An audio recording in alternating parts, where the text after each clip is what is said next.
This is the weekend edition of Fear and Greed Business News, Australia's best business podcast. I'm Michael Thompson, and good morning, Sean Aylmer. Good morning, Michael. Sean, our weekend show is all about the two of us each nominating what we think is the biggest business story of the week. Then we each nominate the most remarkable business story and a sleeper story, one that's kind of not getting the attention that it deserves and is maybe trying to sneak under the radar a little bit.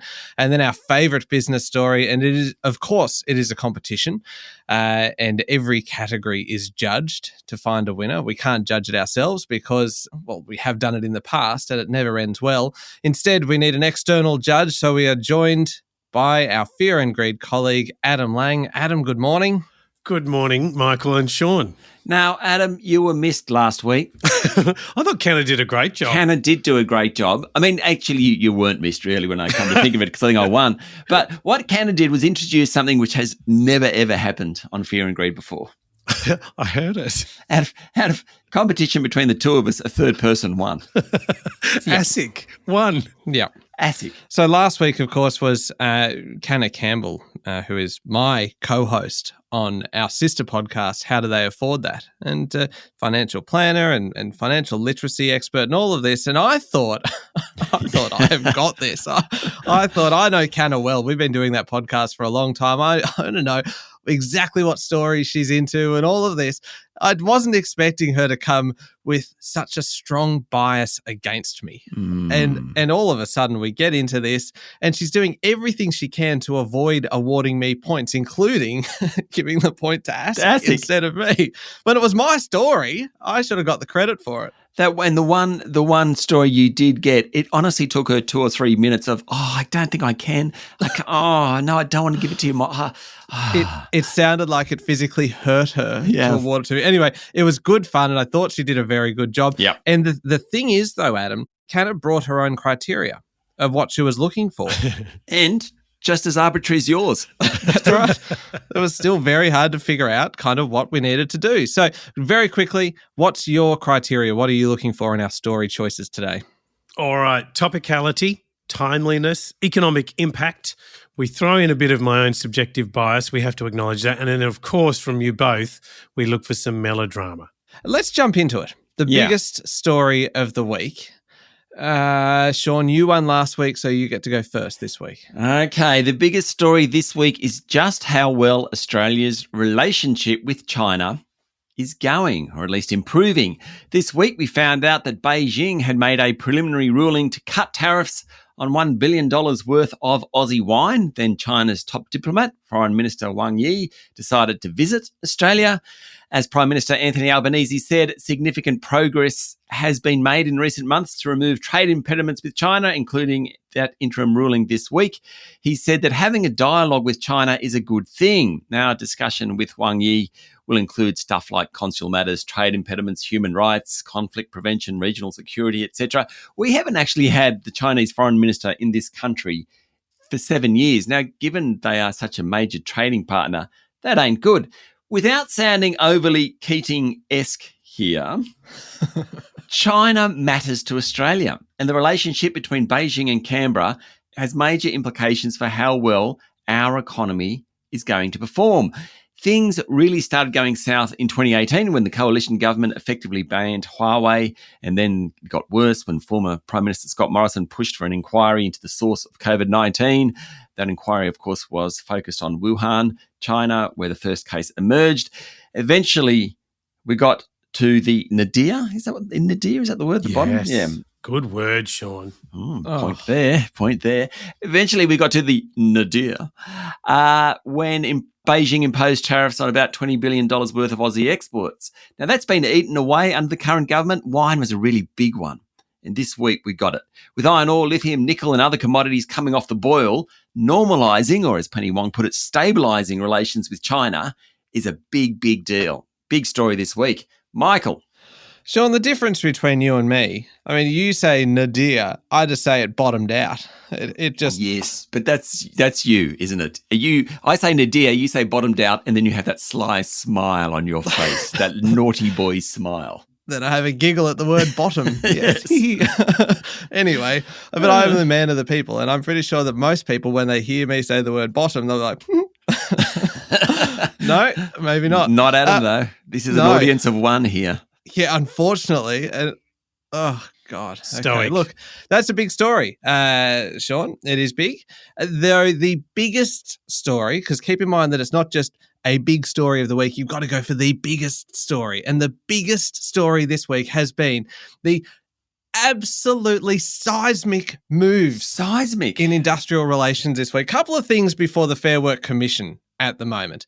And they have the potential to change the way that millions of Australians work. So it's happening right now. We're affecting millions of Australians. How is that, Adam, for economic impact and timeliness? So tick, tick, full marks, right, so far.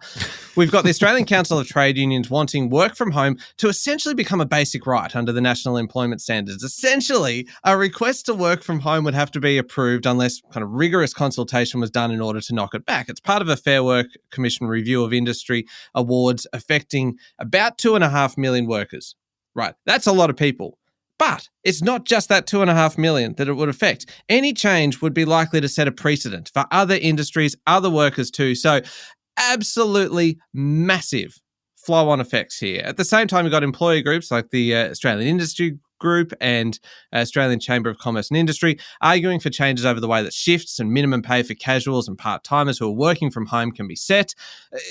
In short, and I will summarise this because I know that brevity is key, they want it to be easier for people working from home to work kind of different hours of the day, particularly if they've got kind of caring responsibilities. It might be easier for them to work at night instead of during the day, not 9 to 5, that kind of thing. Finally, on a related note, so it's all tied into one here, there's a test case going on at the moment over the government's new same job, same pay laws, with the Mining and Energy Union wanting labour hire workers at a mine in central Queensland to be paid the same as the direct workforce. It is the first test for these new laws, and we have heard a lot about these new laws. And so here it is right now being tested. You put it all together, and it has been a monster week for industrial relations and a week that could have a lasting effect on the very nature of work in this country, not just from the perspective of employees, but certainly major changes for the companies. We will look back at this week. We will look at the calendar and go, that week has been circled. Why has it been circled? Because this was the week that work changed in this country forever. Big, big, big news. You know, just like what the ACTU wants and the Australian Industry Group wants and the test case, your sale of this is somewhat amber, dare I say. What he lost in substance, he made up for in melodrama. True. I didn't lose anything in substance. Feels like you're heading into this judgment biased against me. Well, I have to give you 5 for melodrama, like 5 out of 5. That was very good. True. But the fact that it just hasn't happened yet is the only reason I can't give you the win of the week. Adam, don't let the facts get in the way of a good story. But Sean, look, I am genuinely enthused about this from a couple of levels. One's the reasons that you stated and just the thawing of tension, the benefits to trade, so good. It's an interim ruling. It's a preliminary decision on wine and the foreign minister hasn't even come yet. He's coming next week. Yeah, so it's gonna happen. Yeah, it's going to happen. I think that's the point. It's going to happen. It absolutely is going to happen. The difference between the two. Oh. And the second reason for this is, look at where we've been with Ukraine, Gaza, the incredibly sensitive balance of geopolitical tension. If we have a better trade relationship with China, I think it dampens down some of the temperature on those tensions. And so I'm genuinely hopeful that trade can help us balance the way through to peace and better prosperity all around. So well done, Sean. Thank you very much. So 1-1. Righto, Michael, tell us most remarkable. Go for it. Right. So the most remarkable story this week, it is the comments made by local business leaders about some of the biggest companies on the planet. I would say these comments are, in fact, seismic in scale. Seismic? Yeah.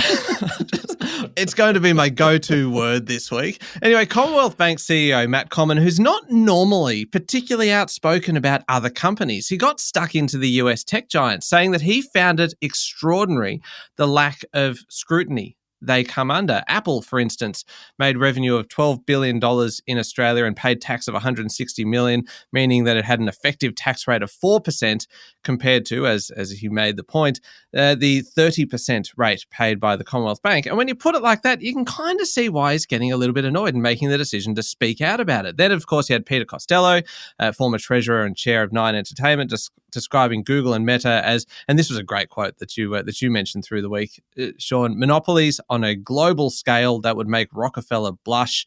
There were others too commenting on the need for more competition, like Macquarie Group's boss, but really, it is all just pretty remarkable, isn't it, that these business leaders are standing up like this, that they are uniting in a way, to call for more scrutiny, perhaps even more regulation of these global giants. And you know what it does? It adds a bit of drama. It adds a bit of theatre into the business world, because everyone needs a villain in their story. And we have one here in these multinational tech companies. Nobody's going to mind the government going after them. So I say it's remarkable. And it could, and this is just occurring to me now, that this could in fact be a dual category entry as both the most remarkable story of the week, the fact that these normally not so outspoken business leaders about other companies are saying, look, let's stand up, let's have our say about this and let's see something done. But it could also be an entry in the sleeper story category this week, because this may not be the last we hear of a significant crackdown on multinational corporations and their tax obligations. I rest my case. Over to you, Sean. My most remarkable story also involves banks, but it's actually relevant. It's interesting, and it has economic impact. I don't think it's got the melodrama. I don't think it's got the subjective bias. However, that's all right. Just add the melodrama in. All you need to do, Sean, is add the word seismic. Okay. Raise your voice and repeat key lines. Okay. So it's just about the seismic change in bank share prices. Jesus. Over the past 4 months. You got me. Ooh. Need to sit down. And how much the big miners have fallen. I'm leaning in here. Now, given that National Australia Bank, Commonwealth Bank, Westpac, ANZ, BHP, Fortescue are all top 10 companies, we've also got Rio just outside the top 10. This is quite a remarkable week for them. Commonwealth Bank's share price hit a new high this week. National Australia Bank, Westpac and ANZ were all at multi-year highs. And that's despite a bunch of investment analysts saying they're overpriced. In fact, Macquarie Equities came out and it's got a sell on all four of them. That in itself is remarkable, that some investment bank has a sell on all four major banks when they're such a big part of the market. All four big banks are up 20% or so over the past year. And if you take the low point of late October, they're up even more. Now, this is happening when the interest rate cycle is turning. That doesn't make much sense. That is pretty remarkable in itself. Then you have the miners that for years have led the way. Not so anymore with iron ore prices falling. Fortescue's done all right over the past year. It's up about 12%, but BHP and Rio are either flat or, in BHP's case, has gone backwards. The other thing is just how volatile these huge stocks can be. On Thursday, for example, NAB, Westpac and ANZ all fell more than 3%. I mean, that's going against my argument here, but the volatility is quite crazy. BHP was up 3% on that day. Of course, all of this impacts on our super returns. I get used to seeing volatility in the small end of the market. You just don't see that sort of volatility in the runs in the big end of the market, particularly in top 10 stocks that often. Crazy times in markets, remarkable times in markets. Adam. So great stories, both remarkable. I have to suppress a bit of my own subjective bias for Michael's story because why? Why are you suppressing it? Excellent judging. The taxes, I know I do love a good tax topic, but the taxes paid by international companies, including big tech, is so low. It's ridiculous. Right now, there's also in the tech companies, there's also if we think about the genius of the business model, like TikTok, is they have all this great content that they don't even have to pay for it. The users generate it for them. So it's a magnificent business model, but just the inequity in tax arrangements and content regulation is ridiculous. So I have this real challenge with both respecting the business models and acknowledging how unequal it is for Australian businesses competing with them in this market, and they just don't pay enough tax. Sean, yours is just an absolute ripper. You know, that banks in an environment where you expect the profits to be going down, their prices have gone up, and the commodities that have saved our country so often for so long are actually under some challenge at the moment. We're not just reaping in the huge rewards that we have done in the past. So both are great, remarkable stories. I can't split them. Dead heat. Ooh. All right. Oh, look at this. It's on. I mean, well, it's 1.5 to half. It's not really on, but I mean, it's more on than it was a minute ago. This is good. All right. We will head into halftime, and when we come back, we're going to do my worst category of the week every week, the sleeper story. But I reckon this week I have got a winner. I don't mean to talk it up too much ahead of time, but I reckon sleeper story is all mine, and I will come back in a moment and prove it.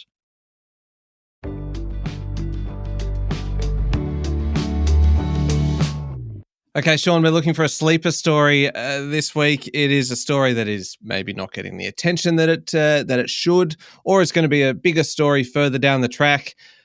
What have you?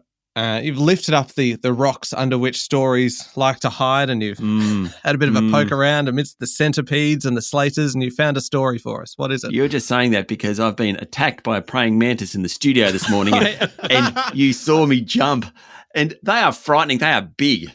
How big are they, Sean? Oh, real big. It was on the curtain there behind me, and it jumped on me, and I jumped further than the praying mantis jumped, I'll tell you that. The sad thing is that now I have no idea where it is around us. And if it appears on one of you two, fine. But if it appears on me, I'm out of here. Anyway. I love that we have now unlocked your core fear, which is praying mantises, which is a very kind of niche fear. Most people would be kind of snakes or spiders or kind of loneliness. And instead, yours is praying mantis. Good to know. So hopefully the praying mantis is sleeping happily, ready for this sleeper category. Oof, that was awful. I reckon the federal budget coming up in May might contain a few nasties. The Albanese government thus far has managed the economy pretty well. Mind you, all the hard lifting has been done by the Reserve Bank, and it got very lucky on commodity prices. But Treasurer Jim Chalmers, always with that smile on his face. He's got like a perma smile, Jim Chalmers. Even when he's not smiling, it looks like he's smiling, don't you reckon? I do. And it's not so much the Peter Costello smirk. It's actually it's kind of a smile, warmer smile than that. Yeah. You know, you always had that school teacher at school. Mrs. Berthold was for me. She was always smiling. Even when she was cranky at me, she was smiling. There you go. That's a skill. Jim Chalmers, that perma smile, he's hinting that things might get a bit tough.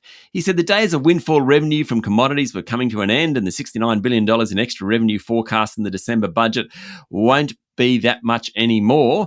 He wants to save some money. Now, the first two budgets of this government have benefited from more than $100 billion in revenue upgrades.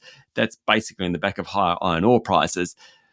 Also adding to pressure on the bottom line at the moment is rising unemployment. That has twofold effect. It reduces income tax receipts, but it also increases welfare payments.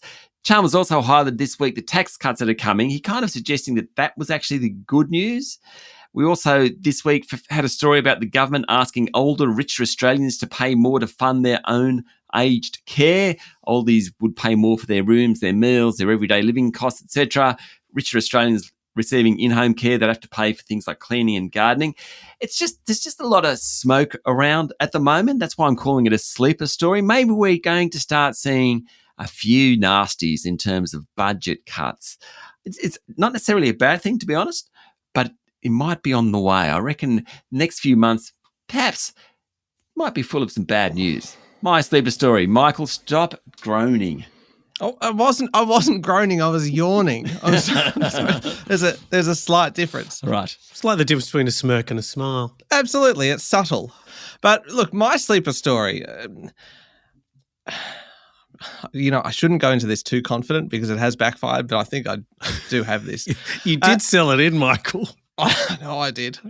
The US House of Representatives has passed a bill banning TikTok in the States, unless, of course, its Chinese owner sells the video sharing app. Now the bill kind of has to go to the Senate, but the background to this is that the proponents of the ban argue that the Chinese government has influence over ByteDance, which owns TikTok, and they argue the app is used as a propaganda tool. It has very kind of significant repercussions. It's not just kind of in a business sense. Any ban would trigger a pretty major face-off between the US and China. That is not why this is a sleeper story. That was all just context for you, right? Excellent.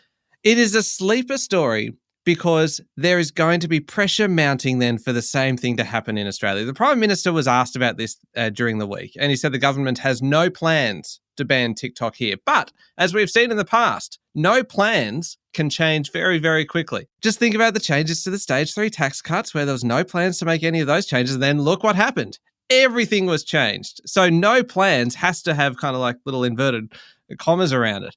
No plans can change very quickly, especially if this does then become law in the US. And that's undeniable that was happening during the week. So stick that up your, I don't know, wherever. Proverbial. Yeah, because if this is finalised in America, the government in Australia will be under enormous pressure to do something similar. And that wouldn't just be disastrous for the youth of Australia not being able to access Fear and Greed's TikTok videos, but it would also be disastrous. It would be a seismic shift and extreme damage to Australia's relationship with Beijing, just as things are getting back on track, as we heard in the second biggest story of the week. A major sleeper story. The Prime Minister is already being asked about it, and so you can see the pressure starting to build. We're seeing it in the US. It may happen here. Going to have huge economic impact. It is the ultimate sleeper story. You are putting the credibility of Fear and Greed on the line here, Michael. Actually, Adam, the credibility of Fear and Greed is in your hands. Yeah, so May budget hints versus TikTok could be banned in the US unless sold. I actually think Michael wins this one. Adam, good. Yes. Oh my God! Even Michael is stunned on this one. No. I'm looking around for the praying mantis. I chuck him on you just to stop you laughing. It's very traditional for the Treasurer to start hinting about the budget this time of year. It's like, oh, I might do this, might do that. Nothing concrete. You've already got your tax cuts. We know about that. So there's nothing extra here, Sean, that we didn't sort of know was coming. We'll see what does happen. Let's see what the aged Australians think. Can I also just add, right, isn't it good that the Chinese has control over TikTok, which flies totally in the face of your previous comment, Adam, that it's user-generated content on these business models? No, that's an and, not a but. Oh, what a surprise. Sean holding on to something. So you're buying TikTok, which isn't going to happen in the US because it won't get through the Senate and then the president won't pass it off. And Aylmer says no plans. I'm looking like an insolent child at the moment. I'll shut up. Just a little bit. One of the world's biggest media companies is TikTok. It does not pay for content. Users generate it. It is clear that they can control lots of elements about what messages people see and where. We've seen how campaigns can be skewed towards certain demographics and certain geographies. So this stuff is happening. But it is not controlled. And so if there is this progress legally in the US, that will be remarkable. All right, so the score then is 1.5 to 1.5 points, which is exactly the way I like it. It brings it all down. Actually, I would prefer it was 3-0 my way, but I'm happy with this because it really amps up the tension for the favourite story category. Makes me a bit nervous, to be honest, and especially when I have to go first on this one, don't I? Yes, it's yours. Well, it makes me glad I've chosen the story I have, to be honest, because my go-to for this category is usually something to do with space or something to do with airlines. And I could have done either of those this week. I could have done space, covered by a Japanese rocket self-destructing moments after takeoff. I could have done airlines with another ordinary week for Boeing. But see, the problem with that is I get kind of sidetracked by my own bias. And I do those because I'm interested in those. Instead, Instead, I have thought long and hard this week about Adam's criteria and decided for once to pay attention to them. So I'm going to go to my third favourite topic, cryptocurrency. Oof. Oh, here we go. Just loosen up here. A little bit of a stretch, which is hard to represent on a podcast that is all audio, but let the record show that I'm stretching vigorously. Because this week, we had Bitcoin booming, absolutely booming, setting new all-time records. This week, the crypto passed the 73,000 US dollar mark, so more than 110,000 Aussie dollars. And in doing so, it took its gains to around 70% for this year alone. Now, we know the reasons for it. We've talked about it in the past. It's largely because of the flow of money into US exchange-traded funds, with more than $15 billion invested into new Bitcoin ETFs since they launched a couple of months ago. And suddenly, doesn't everyone who stuck with Bitcoin when it was wallowing around the 25,000 Aussie dollar mark 15 or so months ago, they look like total geniuses for sticking with it? Not me. I have absolutely no idea what I'm doing when it comes to crypto, and so we certainly recommend that people get professional advice before making investment decisions. But on weeks like this, where we have Bitcoin booming and everybody talking about it, we should pause for a moment and remember the fella who way back in 2010 used Bitcoin to buy 2 pizzas. And it was, of course, celebrated at the time because it was the first commercial transaction using Bitcoin. How many Bitcoin did he use to buy those pizzas? 10,000. Really? Yep, 10,000 Bitcoin. So that's worth, at today's value, a touch over $1 billion Aussie dollars. and it's actually marked every year. The 22nd of May is called Bitcoin Pizza Day. Because not because of how much it was now worth, but because it did mark that first commercial transaction using Bitcoin. But for me, I have very kind of simple taste. I look at that and go, 10,000 Bitcoin worth $1 billion. Those pizzas would want to have been good. 22nd of May, we'll put that one on the calendar as well. Favorite story overall, just because of the economic impact, because it's timeliness, because it is happening this week. Look, I mean, you just tick, tick, tick, tick, tick. 22nd of May? No, I'm not saying Bitcoin Pizza Day is happening this week. I'm saying it's hit new records this week. Yes. So I'm saying that it has boomed this week. I mean, and we have just, you know what? You've thrown me off. I was building to a big finale. It was going to be dramatic. There was going to be verbal fireworks everywhere. Seismic. Yeah, it was going to be seismic, but instead I'm going to allow myself to just fade away. Michael, did the pizza shop keep the Bitcoins? That's a really good question, because everyone's always focused on the guy who spent it, and he was like a programmer, so obviously he's kind of in that space. I wonder what happened to it afterwards. There's like intergenerational wealth from selling a few pizzas. He probably put it framed it or something rather than put it on the wall because it was the first Bitcoin ever transaction. Like the first kind of $5 note you get from your business. And yes. Yeah. And so one of the kids will probably walk past it and go, is that 10,000 Bitcoin there, Dad? You know you've got $1 billion on the wall there, Dad. Just like, oh, okay, all right. Thought it was decorative. Sean, take it away. I like this next story because it explains what the rise of big tech and Zoom and team meetings and online shopping and all that stuff has done to a very traditional sector, perhaps the most traditional sector of the economy. The value of industrial property in Australia has grown rapidly over the past 3 years. It's now about the same value as that of the office sector. They're both worth about $300 billion. Now, that's according to a new report by CBRE. Now, for many, many years, industrial space was just the poor cousin to commercial office. Out in the back blocks somewhere, no one wanted to go out there, no one wanted to work there. Everyone wanted to be in these flash new buildings in the CBDs. Well, hasn't the world changed? As the two Ronnies might say, Adam, and I'm sure you spent your Friday nights watching the two Ronnies, the worm has turned. We had online shopping, then we had COVID, which accelerated the need for companies to have big warehouses to send out goods. Then came data centers and cloud computing and AI. Nowadays, office is the poor cousin to industrial. Higher rents and new developments over the past 3 years has pushed the value of industrial property higher, while office space is down about 15 to 20% in Australia. Industrial will keep running. Not sure about office. Retail space comes in third at about $267 billion. It's just something that a decade ago, very few people would have imagined. And it highlights what a totally different business world we now live in, such that the forgotten part of the real estate sector is now the high flyer. And the high flyer, well, the worm has turned, as I put it. My favourite story for the week, Adam. Very clever, Sean. You win. The two Ronnies? Yeah, well, it wasn't just the two Ronnies. It was the symbolism of the change as you described it. You know, that post-COVID, the change in the way we're working and just how much that's reflected in this property change, you know, from the office sector now to industrial property to productive land use and reflecting how we're living. I think it's incredibly emblematic. So great story, my favourite.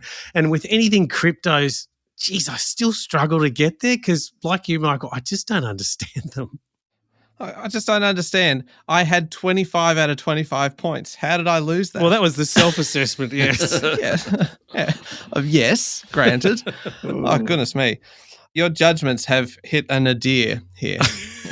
Bottomed out, I would have put it. They have well and truly bottomed out. They weren't seismic enough. Oh, so what's that make it? 2.5 to 1.5? Yeah, Sean nails it on the story count. But how's this? Dead heat on the actual scores. Oh, 90 apiece. There you go. Mm-hmm. So I say we can just call that a draw overall then? No. Oh, well, at least we got to enjoy Sean being attacked by a praying mantis. It feels like that was my consolation prize. I think we all won on that one. Well, not Sean, but everyone wins out of that. All right. Well, it was a good contest today. Big contest. Thank you very much, Adam. Oh, it was a pleasure. And thank you, Sean. Thank you very much, Michael. Thank you, Adam. Make sure you're following the podcast and please join us online on LinkedIn, TikTok, Instagram, X and Facebook. I'm Michael Thompson and that was Fear and Greed Business News. Have a great weekend.